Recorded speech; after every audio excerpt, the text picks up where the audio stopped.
ඉතින් කොහොමද ළමයි? ඔන්න අදත් මිනි ව්ලොග් එකක් අරන් ආවා. කාර්යබහුල ජීවිතේ මිදලා ලංකාවේ සුන්දරත්වය බලලා මනස නිදහස් කරගන්න අපි ගියපු ගමනක් ගැන තමයි මේ ව්ලොග් එක.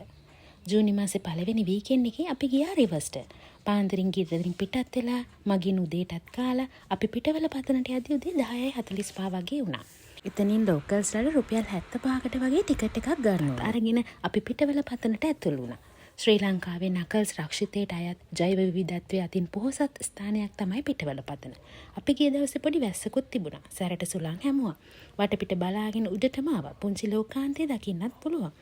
ලස්සන මල්, ලස්සන ගස්, ඈතින් පේන කඳුපන්ති, ගංගා මේ හැම දෙයක්ම ලංකාව කොච්චර ලස්සන රටක්ද කියන එක ආයෙත් මතක් කරා.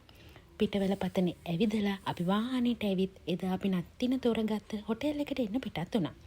ක්‍රිස්ටල් රිවර්ස්ටන් ඩෙක් කියන හොටෙල් එකේ තමයි අපි එදා නතර වෙන්න තීරණය කළා තිබුණේ. ඒක බජට් හොටෙල් එකක්. පිටවල පතනේ ඉඳන් හොටෙල් එකට කිලෝමීටර් 3ක් විතර වගේ තිබුණේ. පාර ලස්සනයි. පොඩ්ඩ දුරක් වුණාට ටිකක් කල්පනාවෙන් හිමින් ඩ්‍රයිව් කරනවා නම් තමයි හොඳ. හොටෙල් එක බජට් හොටෙල් එකක්. ෆුල් බෝඩ් එක්කෙනෙක්ට රුපියල් 8900ක් වගේ තමයි උනේ. ඩබල් බෙඩ් එකයි, සිංගල් බෙඩ් එකයි, ටේබල් එකක්, ලගේජස් වලට ස්ටූල් එකක්, ඩ්‍රෙසින් ටේබල් එකක් සහ ටවල් රැක් එකක් තිබුණා. AC වගේම ෆෑන්ස් උත් තිබුණා. වොෂ්රූම් එකෙත් හොට් වෝටර් තිබුණා. ෂවර් එකක්, කොමඩ් එකක්, සින්ක් එකකුත් තිබුණා. ඊට පස්සේ අපි ගියා ලන්ච් ගන්න. ශ්‍රී ලංකන් ලන්ච් එකක් තමයි තිබුණේ. කෑම නම් හරිම රසට උණුවෙන් තිබුණා. ඩෙසර්ට් එකට ice cream with jelly or curd ගන්න පුළුවන්. හොඳ සර්විස් එකකුත් දුන්නා.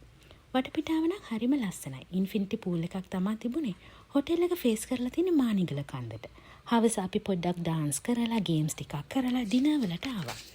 ඩිනර් වලට rice, pasta, kottu, chicken, sausages, Chile paste වගේ තිබ්බා. ඩෙසර්ට් වලට වටලප්පන් තිබ්බා. මේ තමයි උදේ වීව් එක. ලස්සනට ඉර පායගෙන එනවා බලන්න පුළුවන් මෙතනදී. උදෙන් මූණුණු කිරිතේ එකක් බීලා පූල් එකෙත් පොඩ්ඩක් වෙලා ඉඳලා බ්‍රෙක්ෆාස්ට් ගත්තා. බ්‍රෙක්ෆාස්ට් එක නම් මම වීඩියෝ කරලා නැහැ. පොල් රොටි, කිරිබත්, පාන්, මාළු කාරි, පොල් සම්බෝල, පරිප්පු වගේ ඒවා තිබුණා. ඒ වගේම ෆ්‍රෙෂ් කොමඩු ජූස් එකකුත් හම්බුණා. බ්‍රෙක්ෆාස්ට් වලින් පස්සේ අපි වේව් එක එන්ජොයි කරලා එන්න පිටත් වුණා.